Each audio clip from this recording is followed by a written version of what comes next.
Update. Am I the a-hole for taking my children away from their grandparents after my husband died? Original post. I, 34 female, met my husband while I was doing an exchange semester in Australia when I was 20. We later got married and I moved to Australia permanently. We have 2 kids, 6 female and 4 male, and I'm now 4 months pregnant. My husband passed away 3 months ago. It was and still is horrible. With my husband not being here anymore, I want to move back to my home country. I think it will be good for my kids because the education system over there is heaps better, but the main reason is that I need my family. My 4-year-old doesn't really have an opinion on it, while my 6-year-old is excited because my parents have horses. Here in Australia, my husband's parents look after our kids Monday to Friday as my husband and I both had full-time jobs. So obviously they are close. Mother-in-law and father-in-law are very attached to the kids and love being grandparents. Last weekend, I broke the news to them. I didn't expect them to be happy, but I was hoping they'd understand. They didn't. It was ugly. They asked me how dare I take away their grandchildren after they lost their only son. They said my husband would be disappointed and he would want his children to grow up in Australia. I had to leave because I couldn't handle the situation. I feel guilty because my husband did want to stay in Australia, but mainly because that's where we settled. I don't think he'd be disappointed. I think he'd understand. But I feel so guilty but also angry. I feel like it was cruel of mother-in-law and father-in-law to say what they said. I plan to come back to Australia regularly because I don't want to deprive my children of their heritage, and it has become my home over the years. Basically, is it wrong to move back home? Now for the top comments before reading the update. No a-holes here. These situations just come up when a loved one dies. You need your family and they need theirs. I'm not going to call someone an a-hole for reacting adversely during their grief, and I'm not going to call someone an a-hole for wanting a support system. I completely agree with this. Just a sucky situation. Is there any way the grandparents could move too? If he's their only child, there wouldn't be other children keeping them in Australia. I don't think they can move. They only speak English. Immigration policy won't allow it, and they pretty much live off Centrelink. But they are welcome to visit and will visit too. What is your home country? That's a pretty messed up immigration policy. And people try and say America has a restrictive immigration policy. Switzerland. No a-holes here. Everyone is grieving now and all of you have valid emotions. They lost their son and now they're losing their grandchildren. You lost your husband and now you're alone in a foreign land. Family therapy is definitely needed here, but I don't think anyone is the a-hole. They're not losing their grandchildren. They're going to have a similar relationship to them as Opie's parents have had until now, as long as they come to their senses and apologize for the awful way they chose to treat Opie. Grandparents are not owed any relationship with grandchildren, especially not if they've lost that privilege with the sort of behavior they've displayed. Considering that the grandparents have been watching the children from Monday through Friday every day, to say that they are not owed a relationship is wrong. And legally, it is not true if the grandparents have been such a consistent and stable force in the kids' lives. The mother also doesn't seem overly concerned in how the kids will handle being removed from their grandparents who they see every day. No a-holes here. I hesitate to pass judgments because this is such a rough and hard situation for you as a parent. But I will say this. Please keep in mind that your children have been raised with your husband's parents as a constant fixture in their life. Your kids are too young to grasp what it means to be in Switzerland versus Australia and their grandparents, who have raised them almost as much as their parents, who they have seen nearly every day of their remembered lives, gone. Going from that consistent exposure to seeing them only a few times a year will not be a smooth transition, and you can't assume it will. Just because the 4-year-old doesn't understand what's going on, and the 6-year-old is excited because horses. You have to do what is best for your family. But rest assured your parents-in-law are not being a-holes. Your children will be devastated. There will be an adjustment period and it will not be easy. Now for the update. It's been nearly 3 weeks since my last post. A lot has happened since. First off, we're back home in Switzerland and the kids are okay. As planned, we moved in with my family. The kids are bonding with their grandparents and cousins and the animals. They're set up for therapy, as I am. The events leading up to this, I went back to my in-laws to explain my side of the story. I told them again that we would be coming back, but that right now I need to make sure that I can be a good mom to my kids. They were very understanding and asked if they could take the kids the next day. I agreed and dropped them off. However, pickup didn't go as planned. The kids weren't ready, and father-in-law told me that they decided it would be best for everyone if they stayed with them for a while, as I was clearly unstable. There was screaming, tears, threats, and lots of ugly things were said. I called my lawyer, who told me to call the police. Luckily, it didn't came to that, and they gave me back the kids. But honestly, that was it for me. Trust gone. I booked flights for us and arranged what I could in such a limited time span. I told my in-laws that they had seriously hurt my trust, and that I would need time to think what this means for the future. They were allowed to say goodbye to the kids in person. We arrived at home on Monday. The kids already video called my in-laws, as I want to make it as easy as possible for them to transition. I am very hurt and disappointed that it had to end this way, but also hopeful for the future. Right now, I'm enjoying to get pampered by my mom, who's very excited to be part of this pregnancy. In the future, I'll try and rekindle the relationship with my in-laws. Hey, as a fellow Swiss, I'm glad you made it back safely. I'm sorry about how it all played out, but it seems like you made a right choice. Thank you. Speaking as an Australian on welfare, you made a right choice. You now know what their plan was: to try and act as if you were mentally unstable and take your kids from you, possibly sticking you in a psych ward to cement their position. I'd be frank with them and say you don't plan on going back now until you get over their complete betrayal and trying to kidnap your children. That you had thought they were going to make it easy to keep the kids in their lives, but they made sure that is not going to be an easy thing.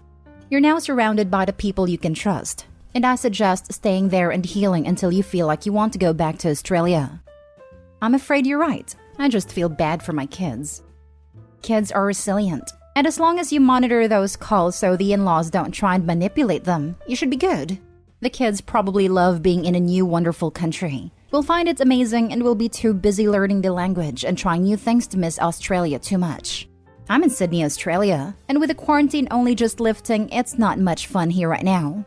You would have experienced this while still here, so they already had a separation from their friends. This is just extending it. They can still get online and catch up with them. Don't go back. They will try it again. You're probably right, unfortunately. My heart just breaks for the children, as this means they probably won't see their grandparents again. I had a set of grandparents I very rarely saw because it wasn't safe for me to do so.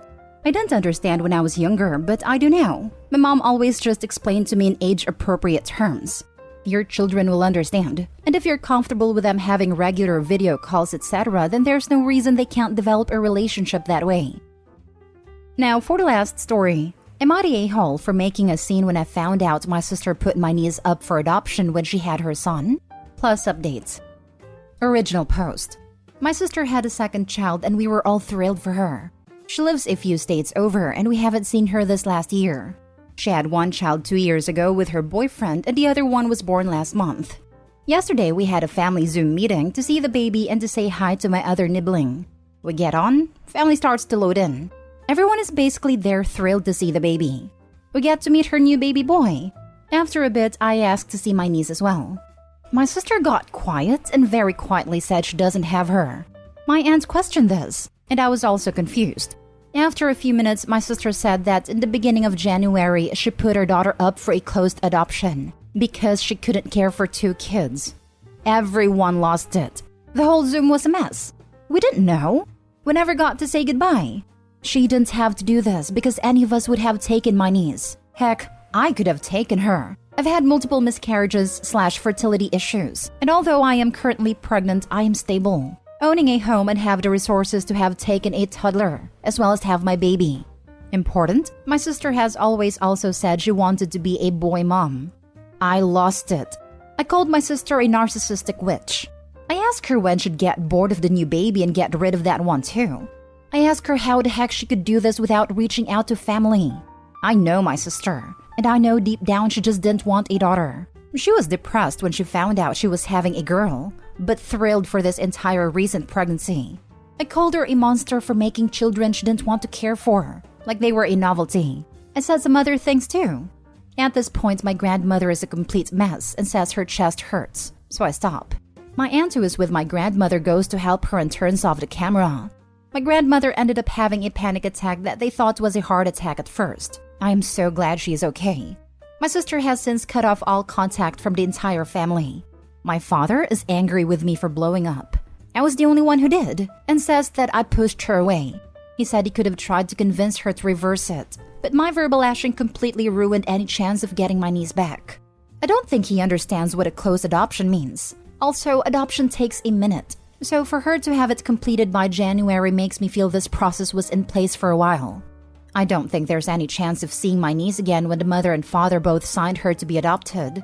He's mad at me because now he lost his granddaughter and is afraid he'll never know his grandson. My dad thinks I'm an A for freaking out and nearly giving my grandmother a heart attack.